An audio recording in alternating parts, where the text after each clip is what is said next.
Масло чайного дерева. Вот эта штука очень хорошая. Вот смотрите, вот он флакон маленький, его хватает на несколько лет. Я вам прям открою тайну. Что с ним надо делать? Особенно если говорить в сфере сосудов и очищения.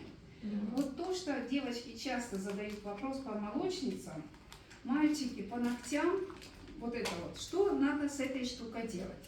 Вопрос первый. Если у вас в ваннах есть плесень, прям вы можете смочить, ватку потереть. Второе, у вас есть аромалампы? Да, есть. Воду налили, капнули лампу, чтобы была таксонация. Да. Понятно. Да. Дальше, вы обрабатываете ноги, мальчики, например, девочки, ногти, в ванночку накапали.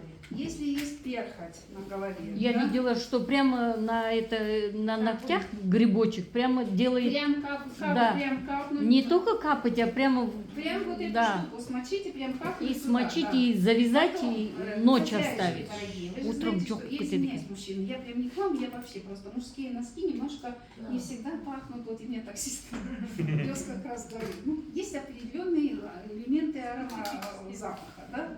То же самое, вы взяли мужские носки, замочили капельку просто одну, замочили, они полежали, они будут санироваться, обеззараживаться будут.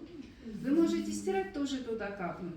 Взяли шампунь, капнули туда вот эту штучку, просто как На шампунь, да? Вот сейчас уже комары, знаете, уже появляются комары, особенно вот деткам кусают. Вы просто можете, вот я, например, с соседками шашлык жарю все время на улице. Просто смазываешь, и комары не кусаются, да, вот если вы. А деткам можно капельку просто на место укуса, тоже будет хорошо.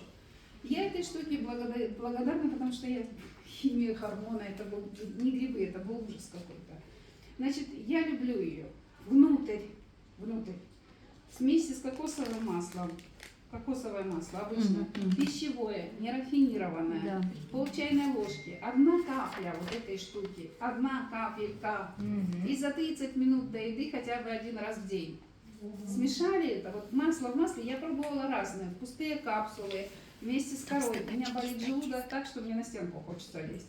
А масло в масле, оно растворяется хорошо, оно приятно, нормально съедается, и оно очень хорошо противогрибковое. Вот эта штука, если есть у кого-то демодекс, у меня подружка ветеринар выслала прекрасную статью по демодекозу, что тоже демодекоз не любит масло чайного дерева. Да?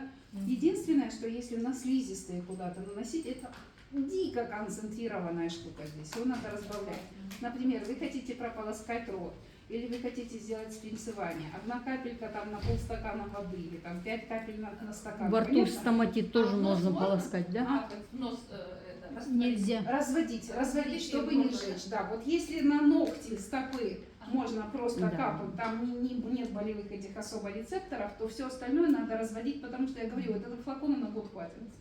Он очень экономный, то есть тут одна капелька туда, одна капелька сюда. Соотношение какое будет разводить с водой и надо капать? Да, капельку на 200 грамм воды. Допустим, на полстаканчика воды попробуйте, да, вот приблизительно такое.